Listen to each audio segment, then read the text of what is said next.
పెద్దలు deputy CM గారు పవన్ కళ్యాణ్ గారు మాట్లాడతారు. నమస్కారం దేశం మీకు అవకాశం ఇచ్చినందుకు గౌరవ ముఖ్యమంత్రి గారికి ఈ ఎక్సైజ్ పాలసీ మీద ఈ శ్వేతపత్రాన్ని సమర్పించిన విధానం చాలా లోతుగా ఉంది, సమగ్రంగా ఉంది. ఎక్సైజ్ పాలసీకి సంబంధించి గత 5 సంవత్సరాల్లో ఎలాంటి సమస్యలు ఉన్నాయి, ప్రజలు ఎలాంటి బాధలు పడ్డారు, ముఖ్యంగా ఇలా కల్తీ సారా తాగి, ఇలాంటి ఇలిసిట్ లిక్కర్ తాగి, వారి ప్రైవేట్ బ్రాండ్స్ తాగి ప్రజలు ఏ స్థాయికి వెళ్ళిపోయారు అనేది ప్రత్యక్షంగా నేను కూడా చాలా నా దగ్గరికి వచ్చి చాలా సమస్యలు చెప్పుకున్నారు ప్రజలు. ముఖ్యంగా గుంటూరు నుంచి ఒక బాధితురాలు వచ్చి భర్తను తీసుకొచ్చింది. భర్తను తీసుకొచ్చి నా భర్త నన్ను కొట్టేస్తున్నాడు, మీరు మాట్లాడండి, వీళ్ళు మందు తాగిని చెప్పి ఆవిడ పాపం బాధపడుతుంటే ఉన్న దెబ్బలు చూపించింది. భర్తను అడిగితే భర్త ఏమన్నాడంటే, నేను ఎప్పుడు ఇలా చేసేవాడిని కాదు, మందు తాగగానే నాకు అట్లా అయిపోతుంది, ఇది నర్వస్ డిజార్డర్ వచ్చేస్తుంది, న్యూరలాజికల్ డిజార్డర్ వచ్చేస్తుంది అనేది తర్వాత దీంట్లో తెలియదు అధ్యక్ష.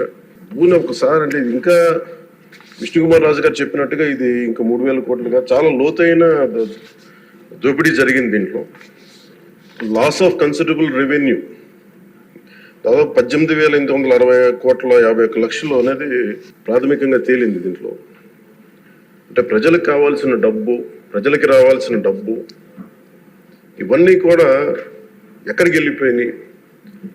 నిన్న ప్రధానమంత్రి గారు మనకి కేంద్రం బడ్జెట్లో మనకి 15,000 కోట్లు ఇవ్వగానే ఇందాక గౌరవ ముఖ్యమంత్రి గారు చెప్పినట్టుగా మనం అందరం చాలా ఆనందపడ్డాం. దీంట్లోనే నిజంగా ఈ 15,000 చిల్లర కోట్లు మనకు వచ్చిందంటే అసలు క్యాపిటల్కి ఇబ్బంది కూడా ఉండేది కాదు. పోలవరం చాలా వరకు అయిపోయాయి. ఇవన్నీ పక్కన పెడితే అధ్యక్ష, నేను రివ్యూ చేస్తా ఉంటే ఒక 20,000 తీసుకున్నాడు ఒక అధికారి, మన ఏసీబీ వాళ్ళు తీసుకున్నారు, ఇంటర్ డిపార్ట్మెంటల్ ఎంక్వైరీ చేస్తాం అని చెప్పేసి ఒక రివ్యూ ఏదో కేసు గురించి చదువుతా ఉంటే తనకి కాంపెన్సేషన్ రావాలి, తనకి కోర్టుకి వెళ్ళారు. అది మాట్లాడుతున్నా ఒకటే అనిపించింది, ఒక చిన్నపాటి ఉద్యోగి తప్పు చేస్తే 20,000 రూపాయలు లంచం తీసుకున్నాడని చెప్పి లంచం తీసుకున్నందుకు ఏసీబీ ఎంక్వైరీ ఉంది, లేదంటే డిపార్ట్మెంటల్ ఎంక్వైరీ ఉంది.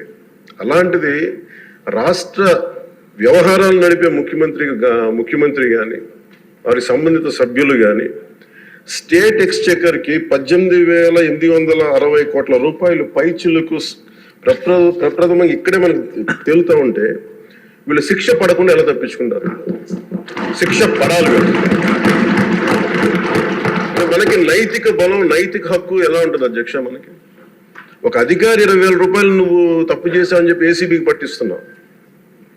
వీళ్ళేమో దారుణంగా 18,000 కోట్లు అటు ప్రజల్ని కనీసం వాళ్ళ క్వాలిటీలు మన లిక్కర్ మనకి తాగాలని చెప్పి ఎవరిని మనం కూర్చోబెట్టి మనం పెంపొందించట్లా. ఓకే, ఒక వ్యసనం అనుకోండి, దానికి ఏదైనా పేరు పెట్టుకోండి. ముఖ్యంగా మనకి మద్యపాన నిషేధం అనేది చాలా చాలా కష్టమైన విషయం, ముఖ్యంగా ఆంధ్రప్రదేశ్. ఒకవైపు యానాం, ఇంకోవైపు మనకి మధ్యప్రదేశ్, ఇంకోవైపు చూస్తే మనకి తెలంగాణ, ఒరిస్సా, తమిళనాడు, కర్ణాటక, ఇన్ని బార్డర్స్ని షేర్ చేసుకొని మద్యపాన నిషేధం అనేది ఇప్పుడు చాలా కష్టసాధ్యమైన విషయం. గతంలో కూడా చేశారు, సాధించలేకపోయాం. ఇప్పుడు రెగ్యులేట్ చేయాల్సిన అవసరం ఉంది. ఇందాక గౌరవ సభ్యులు బుచ్చయ్య చౌదరి గారు చెప్పినట్టుగా ఒకటి స్టేట్ ఎక్స్చెకర్కి లాస్ జరిగింది, ప్రజలకి ఆరోగ్యానికి హాని జరిగింది. దాంతోపాటు అసలు ఈ వ్యసనాన్ని తగ్గించే పరిధిలో కూడా కొంత ఉన్నారు, కొంత బడ్జెట్ కేటాయించాలి. ముఖ్యంగా డీ అడిక్షన్ సెంటర్స్ కానీ వీటితో పాటు కేటాయించాలి. అది కూడా సూచన బుచ్చి చౌదరి గారు చెప్పిన సూచన కూడా మనం పరిగణలో తీసుకోవాలి అధ్యక్ష. ఎందుకంటే రేపొద్దు దీంట్లో మనమే కనుక 18,000 కోట్లు ప్రస్తుతానికి వస్తే దాంట్లో కనీసం ఒక సర్టెన్ శాతం, ఒక 10% అంటాం, ఎంత పర్సెంటేజ్ పెద్దలందరూ కూర్చొని, విఘ్నులందరూ కూర్చొని దాంట్లో కొంత డీ అడిక్షన్కి దాన్ని ఖర్చు పెట్టాలి అధ్యక్ష. కేవలం దాన్ని ఆదాయంగా చూడకుండా అట్లీస్ట్ ఒక 10% డీ అడిక్షన్గా దాన్ని డీ అడిక్షన్ సెంటర్స్ ఖర్చు పెట్టాలి. కానీ అన్నిటికంటే కూడా ఈ రోజున మన గౌరవ ముఖ్యమంత్రి గారు చెప్పింది, వీళ్ళని ఎలా ఇన్వెస్టిగేషన్ అంటే అలిగేషన్స్, దీంతో ఎండ్ అయింది ఈ ప్రజెంటేషన్. ఇదే కనుక ఈ రోజున మనకి క్లాప్ మిత్రాస్కి ఈరోజు డబ్బులు లేక పంచాయతీ బోర్డులో దాదాపు 9 నెలల నుంచి మనకి జీతభత్యాలు లేక ఒక 59 మంది నలిగిపోతాం. అలాగే ఫీజు రీయింబర్స్మెంట్ లేక విద్యార్థులు నలిగిపోతా ఉన్నారు.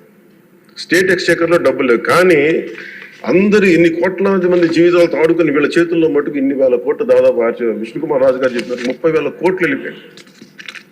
18,000 కోట్లు ముందస్తుగా తెలుస్తుంది కానీ ఇంకా లోతుగా చూస్తే అది చాలా పెద్ద ఇది స్కామ్, ఇది దోపిడీ.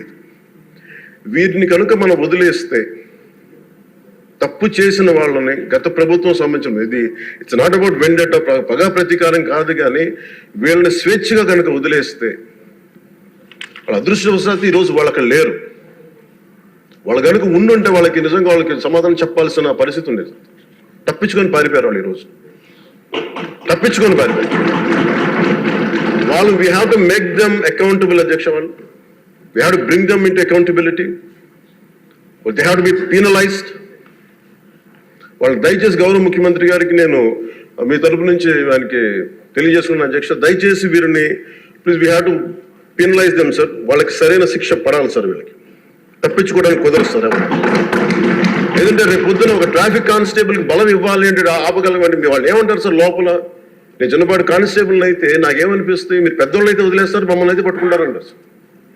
మనకు రూలింగ్కి, గవర్నెన్స్కి, అడ్మినిస్ట్రేషన్కి నైతిక బలం పోతుంది అధ్యక్ష. ఐ రిక్వెస్ట్ యూ, నేను మిమ్మల్ని నేను ఉద్దేశించి అందరినీ హౌస్ మెంబర్స్ గౌరవ సభ్యులందరినీ గౌరవ ముఖ్యమంత్రి గారిని అడుగుతున్నాను అధ్యక్ష మీ ద్వారా. They have to be punished and they have to be penalised whoever they are. ఇది వెండేట పగ ప్రతీకారాలతో కాదు, కానీ we promised that we will bring back accountability. We promised we were going to give a clean and clear governance. We have to live up to it. Thank you.